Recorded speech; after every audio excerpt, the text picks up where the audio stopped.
ఓం సాయిరామ్. శ్రీ సచ్చిదానంద సమర్థ సద్గురు సాయినాథ్ మహారాజ్కి జై. మన సాయి కుటుంబ సభ్యులందరికీ నమస్కారం అండి. ఎలా ఉన్నారు, ఏం చేస్తున్నారు? మీరందరూ కూడా సంతోషంగా, క్షేమంగా, ఆరోగ్యంగా ఉండాలని, సాయినాథుని యొక్క ఆశీస్సులు మనపై ఎప్పుడూ ఉండాలని మనస్ఫూర్తిగా ఆ సాయిని వేడుకుంటూ ఈరోజు వీడియోను మొదలు పెడుతున్నాను. ఇక ఈరోజు వీడియోలో బాబాగారి సందేశం ఏమిటి అంటే, బిడ్డ, నీకు ఒక పచ్చి నిజం తెలియజేయబోతున్నాను. శ్రద్ధగా ఈరోజు నేనేం చెప్పబోతున్నానో నువ్వు తెలుసుకుంటే నీ జీవితంలో నువ్వు చేస్తున్నటువంటి తప్పేమిటో తెలుసుకొని సరిదిద్దుకుంటావు అంటున్నారు. బాబాగారి సందేశంలో ఉన్నటువంటి పరమార్థం ఏమిటో తప్పకుండా తెలుసుకుందామండి. అంతకన్నా ముందు మన ఛానల్ను కొత్తగా చూస్తున్నట్లయితే ఛానల్ను సబ్స్క్రైబ్ చేసుకుని వీడియో మీకు నచ్చితే లైక్ చేసి సపోర్ట్ చేయడం మాత్రం మర్చిపోకండి. అలాగే బాబాగారి సందేశాన్ని తెలుసుకోబోయే ముందుగా చాలామందికి ఎన్నో సమస్యలు, ఇబ్బందులు ఎదురవుతూ ఉంటాయి. అంటే ఒక్కొక్కరికి ఒక్కొక్క సమస్య ఉంటుంది కదా. ప్రేమ, పెళ్లి, సంతానం, వ్యాపారం, భార్యాభర్తల మధ్య గొడవలు, కోర్టు సమస్యలు, ఇలా మీకు ఏ సమస్య ఉన్నా కానీ శ్రీ సాయి భగవతి జ్యోతిషాలయం గురువుగారు పవన్ నంబూదిరి గారు మీరు ఉన్న చోటనే మీకు సరైనటువంటి మంచి పరిష్కార మార్గాన్ని తెలియజేస్తారు. 9043637512 సంప్రదించవలసినటువంటి ఫోన్ నెంబర్. ఇక ఇప్పుడు బాబాగారి సందేశం గురించి తెలుసుకుందాం. బిడ్డ, ఈరోజు నీకు నేను ఒక పచ్చి నిజం చెప్పబోతున్నాను. నీవు ఎక్కువగా ఆలోచిస్తూ ఉన్నావు, అలాగే నీకు సరైనటువంటి సమాధానం దొరకడం లేదని చెప్పి చాలా ఎక్కువగా పరితపిస్తూ ఉన్నావు కదూ. మరి ఈ రోజున నా సందేశం కనుక ఒక్కసారి నువ్వు విన్నావు అంటే తప్పకుండా నీవు ఒక నిజం తెలుసుకొని నీవు చేస్తున్నటువంటి తప్పును సరిదిద్దుకునేందుకు ప్రయత్నిస్తావు. అలాగే నీవు నీ జీవితంలో అత్యంత దారుణమైనటువంటి దశ ముగిసిపోయింది కాబట్టే ఈరోజు ఈ సందేశాన్ని నువ్వు వినగలుగుతున్నావు. నీవు నీ కలల జీవితంలోకి అడుగు పెట్టబోతున్నావు. నిజమే, ఈరోజు నువ్వు వింటున్నటువంటి ప్రతి మాట కూడా అక్షర సత్యం. నువ్వు నీ ఉద్యోగంలో కావచ్చు, లేదంటే నువ్వు చేస్తున్నటువంటి ఏ పనిలోనైనా కావచ్చు, భారీ పురోగతిని, అలాగే నీ వ్యాపారంలో మంచి కొత్త కొత్త ఒప్పందాలను, అలాగే ఆర్థిక రంగంలో గణనీయమైనటువంటి మంచి వృద్ధిని సాధించబోతున్నావు. ఇకనైనా నాపై ఉన్నటువంటి అలకను, అలాగే నాపై నువ్వు ఏర్పరచుకున్నటువంటి కోపాన్ని పక్కన పెడతావు అనుకుంటున్నాను. ఆర్థికపరమైనటువంటి సమస్యల నుండి నిన్ను తప్పకుండా దూరం చేస్తాను. ఇక నువ్వు ఇలా అనుకుంటావు, ఆలస్యం జరిగినా మంచిగానే జరిగింది బాబా. నాకు త్వరలోనే నిజంగా నువ్వు చెప్పినవన్నీ కూడా జరిగాయి కాబట్టి షిరిడీకి కూడా రావాలనుకున్నటువంటి నా కోరికను ఇప్పటికైనా కానీ నువ్వు ఒమ్ము చేస్తూ చాలా రోజుల నుండి నా ఆశలను అడియాసలు చేస్తున్నావు అనేటటువంటి నా యొక్క ప్రతి ఒక్క ఆలోచనను కూడా పక్కన పెట్టేలాగా నీ ఆశీర్వాదం నాకు దక్కబోతుందనేది వాస్తవం అని చెప్పి నువ్వు తెలుసుకుంటావు. నా చేతులు ఎల్లప్పుడూ కూడా నీ తలపై ఉంటాయి. నా బిడ్డలను నా ఆశీస్సులు ఎప్పుడూ కూడా రక్షగా కాపాడుతూ ఉంటాయి. కాబట్టి నా బిడ్డలు ఎవ్వరూ కూడా చింతిస్తూ కూర్చోవడం నాకు అస్సలు ఇష్టం లేదు.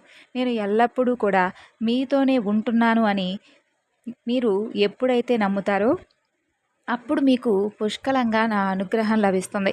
అలాగే ఏదైనా కానీ మీరు భరిస్తూ ఉన్నారంటే నేనేమి చూస్తూ ఉండను. మీకోసం ఏదో ఒక విధంగా సహాయాన్ని అందించడం కోసం ఎప్పుడూ కూడా నేను పోరాడుతూనే ఉంటాను.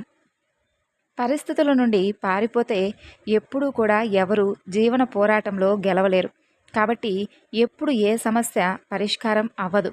ఎందుకంటే నువ్వు పరిగెడుతూ ఉన్నప్పుడు, నీవు పరిస్థితుల నుండి తప్పించుకున్నప్పుడు నేను ఎవరైనా కానీ ఏం చేస్తారు చెప్పు. కాబట్టి ఏ సమస్య అయినా వచ్చినప్పుడు పరిగెట్టడం కాదు, సమస్యకు తగినటువంటి పరిష్కారాన్ని ఆలోచించడం నేర్చుకో. ఇప్పుడు కూడా నువ్వు అదే తప్పు చేస్తున్నావు. నీ జీవితంలో ఎదురవుతున్నటువంటి సమస్యల నుండి నువ్వు దూరం అవుతున్నావు, కానీ ఆ సమస్యలకు తగినటువంటి పరిష్కారాన్ని ఎలా కనుక్కోవాలి బాబా అని మాత్రం నువ్వు అడగడం లేదు. కాబట్టి ముఖ్యంగా నువ్వు తెలుసుకోవాల్సినటువంటి పచ్చి నిజం ఇదే. ఏదైనా కానీ ఈ బాధ నుండి నన్ను బయటపడవే తండ్రి, అలాగే ఈ కష్టం నుండి నన్ను తప్పించు బాబా అని అడుగుతున్నావు, కానీ ఆ కష్టానికి తగినటువంటి పరిష్కార మార్గాన్ని నాకు చూపించు బాబా అని ఎప్పుడైనా కానీ అడిగావా? లేదు కదా. కాబట్టి ఇకనైనా తెలుసుకో, సమస్యల నుండి నువ్వు పారిపోవడం కాదు, సమస్యలను నీ నుండి తరిమి కొట్టేందుకు ప్రయత్నించు. జీవితంలో నువ్వు కోరుకున్నవన్నీ కూడా దక్కకపోవచ్చు. అలాగే మీకు ఎంతవరకు ప్రాప్తమో, ఏవి దక్కాలనుకుంటే అంతవరకే మీకు దక్కుతాయి. అవి సిరి సంపదలైనా, సంబంధ బాంధవ్యాలైనా. కోరుకున్న వాటి కోసం ఎక్కువగా పరుగులు పెట్టకుండా, దక్కలేదే అని చెప్పి తర్వాత ఆలోచించి ఆవేదన, బాధ ఇవన్నీ కూడా చెందే కన్నా అది పొందగలిగే అర్హత నాకుందా లేదా అని ముందే నువ్వు ఆలోచించుకొని ఆగిపోవడం చాలా ఉత్తమం కదా. కాబట్టి హద్దుకు మించినటువంటి ఆశలు ఎప్పుడైనా కానీ శక్తికి మించినటువంటి కష్టాలను నీకు నీవుగా కొని తెచ్చుకున్నవాడి అవుతావు. కాబట్టి దేనికైనా కానీ పొందగలిగేటటువంటి అర్హత అనేది ఉందా లేదా అని ఆలోచించుకొని నీవు ఆగిపోవడమే మంచిది. ఎవరో ఆకాశానికి నిచ్చెన వేస్తున్నారని చెప్పి వారిని చూసి నువ్వు కూడా అదే పని చేయాలని చెప్పి అనుకోవడం మూర్ఖత్వం అవుతుంది. కాబట్టి ఎంత పరుగులు తీసినా కానీ దానివల్ల నీకు వ్యర్థమైనటువంటి జీవితమే లభిస్తుంది తప్ప తృప్తికరమైనటువంటి జీవితాన్ని నువ్వు ఎప్పుడూ కూడా పొందలేవు. కాబట్టి నీకు ఎంతవరకైతే ఏదైతే ప్రాప్తం ఉందనుకుంటావో, ఏదైతే నీకు దక్కాయో దానితోనే తృప్తిగా నీ జీవితాన్ని కొనసాగించు. అంతే తప్ప హద్దుకు మీరినటువంటి ఆశలను కావాలని చెప్పి ఎప్పుడూ కూడా శక్తికి మించినటువంటి ప్రయత్నాలను, కష్టాలను చేసి వృధాగా, నిరాశగా నీ జీవితాన్ని ముగించవద్దు. ఏదైనా కానీ నా అర్హతకు తగిన విధంగా అది నాకు ప్రాప్తిస్తాయా లేదా అనేది భగవంతుడిపై ఆధారంగా ఉంటుంది. కాబట్టి ఆయన్ను అనుగ్రహించమని చెప్పి వేడుకో.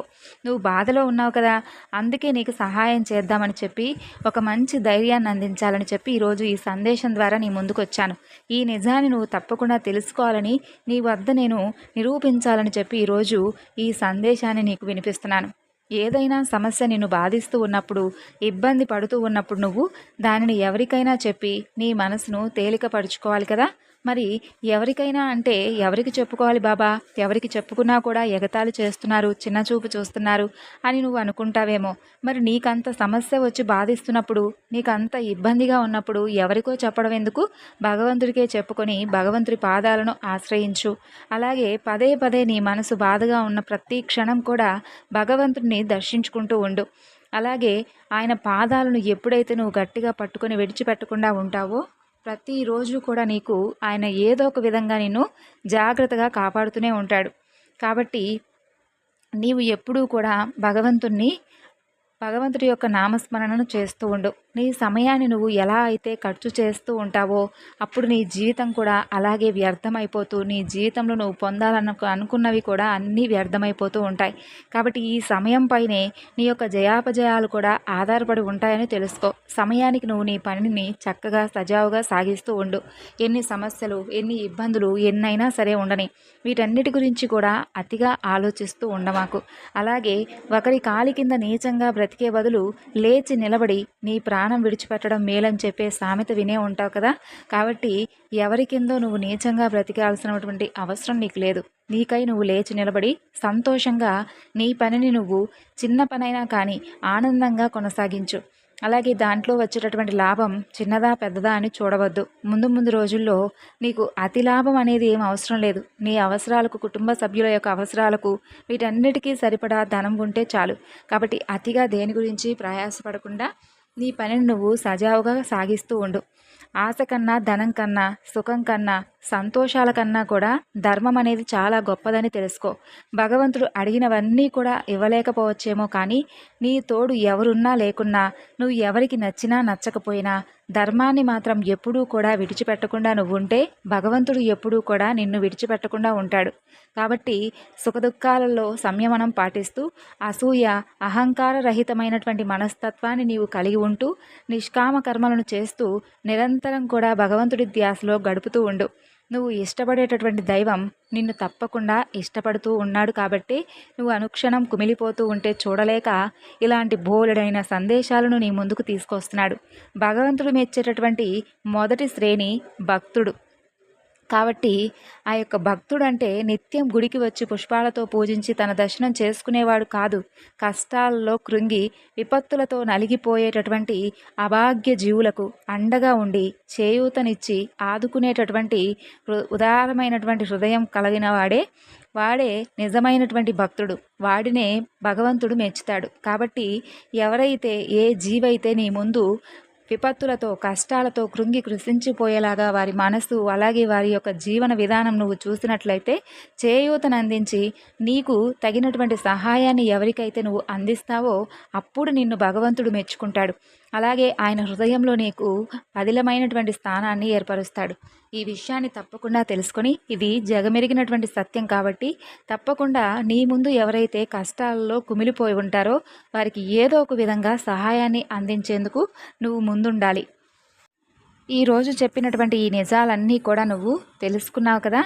ఇక నుండైనా నీ జీవన విధానాన్ని, నీ జీవన శైలిని ప్రతి ఒక్కటిని కూడా మార్చుకొని ధైర్యంగా ఉంటావని ఈ సాయి నీ నుండి కోరుకుంటూ సెలవు తీసుకుంటున్నాడు. మరి తెలుసుకున్నారు కదండి బాబాగారి సందేశం. ఈ సందేశం మీ అందరికీ నచ్చితే మరికొంతమందికి షేర్ చేయండి. మరొక చక్కని బాబాగారి సందేశంతో మరలా కలుసుకుందాం. అంతవరకు నమస్కారం. ఓం సాయిరామ్. సర్వేజనా సుఖినో భవంతు.